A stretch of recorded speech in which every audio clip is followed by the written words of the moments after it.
As a tradition, we invite a community member to address our graduates. Tonight, we are fortunate to have a very inspiring community member. Moninda Mirubi is a professional Kenyan runner born into a life full of hardship. At the age of 10, Moninda lost his grandmother, who doubled as his mom and dad. After a failed presidential election in Kenya, Moninda's home country, tribal clashes broke out, forcing him to flee for his personal safety. He arrived in America with the promise of a better life, only to become a victim of human trafficking as an athlete. Nearly everyone knows that Kenyan runners are fast. What everyone doesn't know is how hard it is for most Kenyan runners to break out of the cycle of poverty to even think about becoming an elite runner. Moninda continues to rise above adversity and subsequently has won a number of races since. He has gone from running for his life to running for others. In 2015, Moninda embarked on a 3,700-mile journey to create human trafficking awareness of elite athletes, sex slavery, child labor, and all manners of human exploitation. Moninda continued that journey and believes in the sanctity of life and the value of human beings over and above anything else. Moninda spends countless hours volunteering for the joys of running. We are also proud to say that Moninda is a 2013 graduate of Auburn Adult and Community Education. Please welcome Moninda.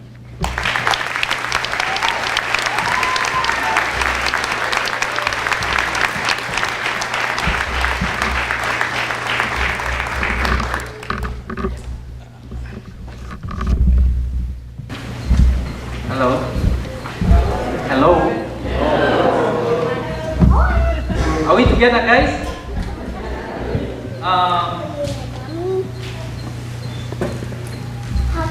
I don't know if you are going to be able to understand my heavy accent. I'm sorry, I'm not going to apologize for having a very heavy accent, but I'll try. Right?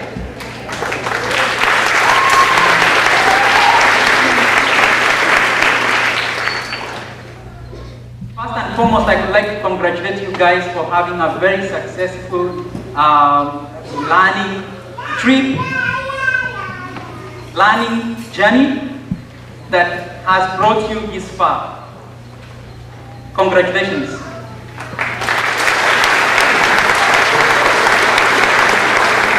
Now, everyone seated here, I can see almost each and everyone has a phone, right? And you guys, you know, you like taking selfies. Nowadays, people have selfies and they put on Facebook selfies. Everyone, everywhere is taking selfies. And I'm even sure that all these guys are gonna leave here having taken a number of pictures to remind them of where they went through in a later date in life. Now, a picture can mean a number of things. I don't know what a picture means to you, but I know this for a fact, that a picture creates an emotion. Whichever way you look at a picture, once you see a picture, it creates an emotion. Now, can everyone kindly stand up?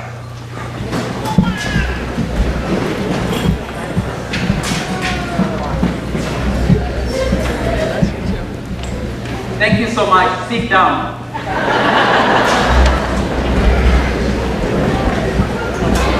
Now, I need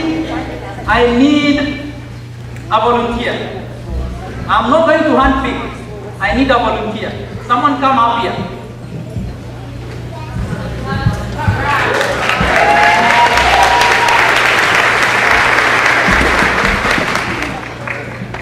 I have something here for you.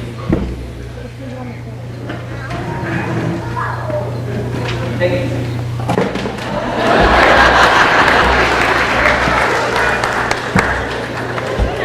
Now,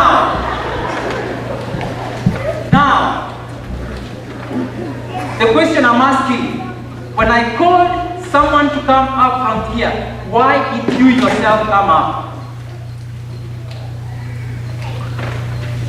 Why did you come up? I don't know, But one thing I know for a fact is that you created a picture in your head. Maybe you say, I'm in the middle there, I cannot push all these people and make up front. Maybe, I don't know what this guy is gonna give me, what he's gonna tell me to do. So you had your own picture in your head of what you are expecting, which not necessarily is true. Now, when I got into this country, I lived in Texas for a whole year. Just like you heard Bill say, I lived in Texas and I became a human trafficking victim.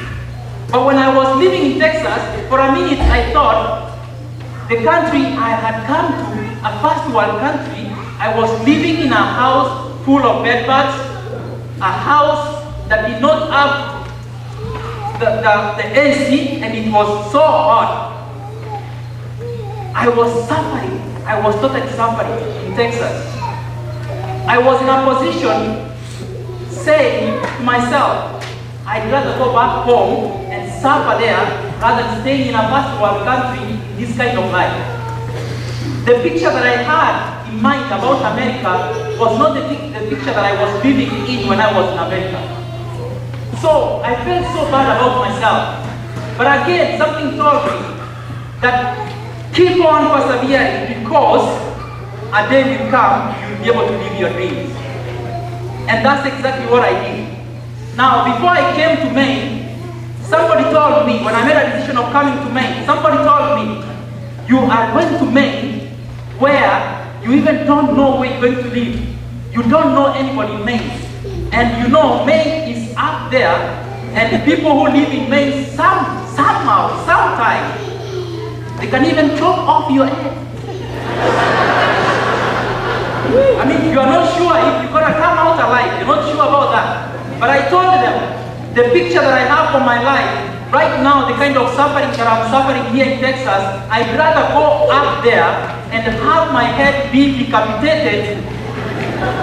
At least I'll not be suffering the way I'm suffering. So I put that in my mind and I came up here. Now, when I got here, all I was thinking about was losing my head the first night. I went to a wonderful guy seated over there in yellow. You can stand up a little bit, down.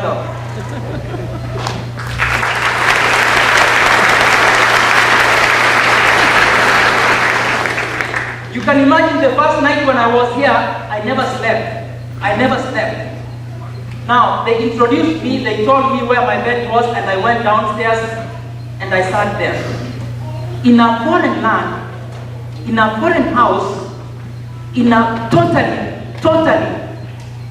a place you don't know anybody, and you've been warned that where you're going, you might lose your head, so you don't have to sleep at that time. So I sat there, and you can imagine one thing they never told me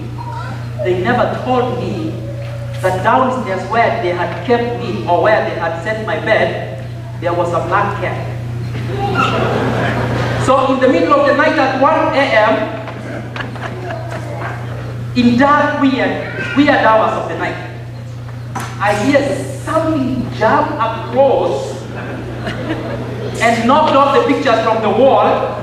They broke. Now, the first thing I remember I did was check if I have my head with me. That was the first thing. That was the first thing. But I'm happy because I had my head and I have my head up this side. So, what am I saying here? I'm saying that the picture that you create for your life, the picture that you guys have, what you've been able to achieve is so wonderful. You've achieved a lot. You are like a picture that does not have a frame. Now you are here today, you are getting your frame. This frame is putting you together to be able to face challenges out there. And I'm sure you guys, you are up to the challenges. Right? Right? Okay, I'm happy to hear that. Now, what I'm saying is this. Whatever picture that you have for your life, there are 3 words. See the picture. believe the picture and act on the picture. Are we together? There is nobody here who doesn't have a picture, because each and everyone here wakes up early in the morning going to work and looking for food, right? You will only retire when you stop eating. Are we together? So each and every day you build your picture. I don't know what your picture you have in your mind, but I know each and everyone has a picture. Make your picture so beautiful so that you wake up each and every morning, you are able to look at your picture and your picture is able to inspire you to continue moving forward. What I don't want to forget saying is this. When I was growing up, when I was a child, I wanted to become a pilot. But when my grandmother died when I was 10 years, I couldn't become a pilot. Simply because my education was the end. That was the end of my education at third grade. Now, when I got into America, Bill said here that I went through here, just like these guys here. In 2013, I was able to graduate and get my diploma, my high school diploma. And so I'm happy about that. And now, I'm heading to University of Maine, Farmington.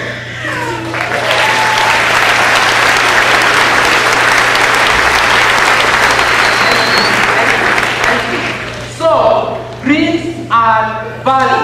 I might not become a pilot, but definitely I know I'm going to become someone, somewhere, sometime.